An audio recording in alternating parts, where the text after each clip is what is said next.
Hello મિત્રો, આજે આપણે અહીંયા બનાવીશું હોળી સ્પેશિયલ ઠંડાઈ માટે પાવડર એટલે કે ઇન્સ્ટન્ટ ઠંડાઈનો પાવડર અને તેમાંથી તૈયાર થતી સરસ મજાની ઠંડાઈ.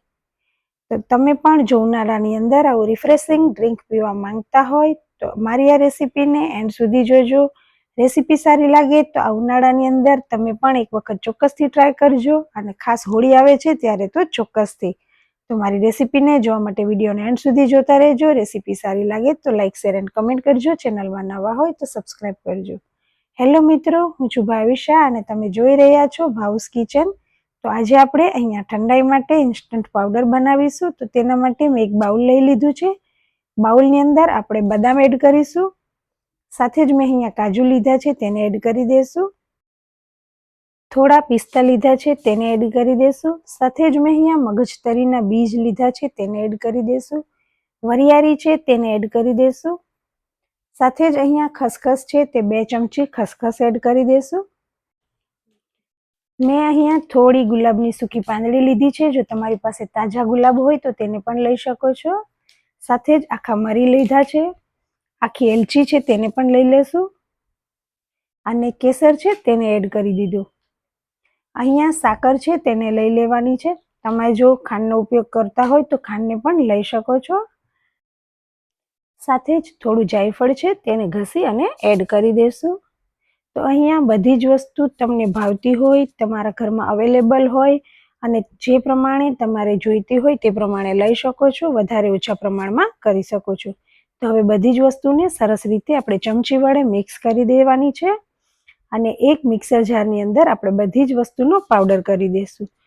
તો અહીંયા તમે ખાંડને અવોઇડ કરી અને બધી વસ્તુને પલાળી અને પછી પણ તેની પેસ્ટ બનાવી શકો છો. તે પ્રીમિક્સ લિક્વિડ ફોર્મમાં બને છે. આજે આપણે અહીંયા પાવડર બનાવી રહ્યા છીએ. તો આવી રીતે ઇન્સ્ટન્ટ બધી વસ્તુને મિક્સર જારની અંદર એડ કરી દેશું અને તેનો સરસ એકદમ પાવડર બનાવી લેવાનો.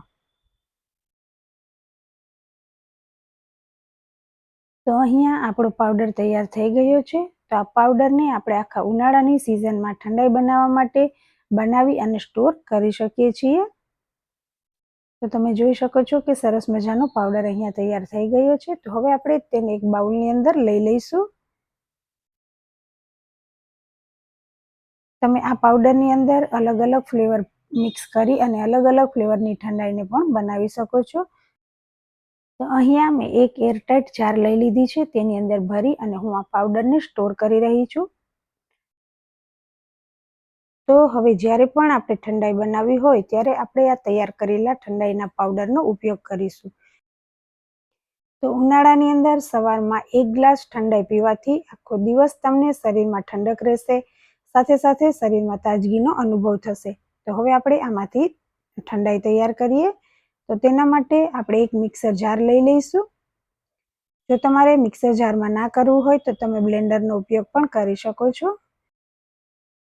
તો આપણે ઠંડાઈ બનાવવા માટે જેટલા ગ્લાસ ઠંડાઈ બનાવવી હોય તેટલા ગ્લાસ દૂધની સામે તેટલી મોટી ચમચી ભરી અને તૈયાર કરેલો પાવડર એડ કરવાનો રહેશે. મેં અહીંયા મોટી ચમચીના બદલે નાના ચમચાનો ઉપયોગ કર્યો છે. તો હવે આપણે અહીંયા દૂધ એડ કરી દઈશું.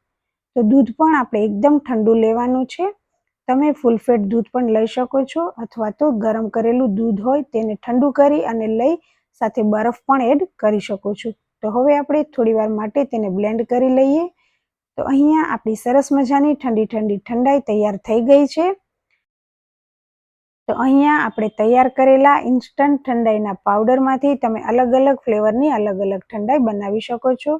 તો આવનારા હોળીના તહેવારમાં અને ત્યારબાદ આવતા ઉનાળાની સિઝનમાં તમે પણ ઘરે ચોક્કસથી ઇન્સ્ટન્ટ પાવડર બનાવીને રાખજો અને તેમાંથી તૈયાર થતી ઠંડાઈ ઘરે ચોક્કસથી બનાવજો.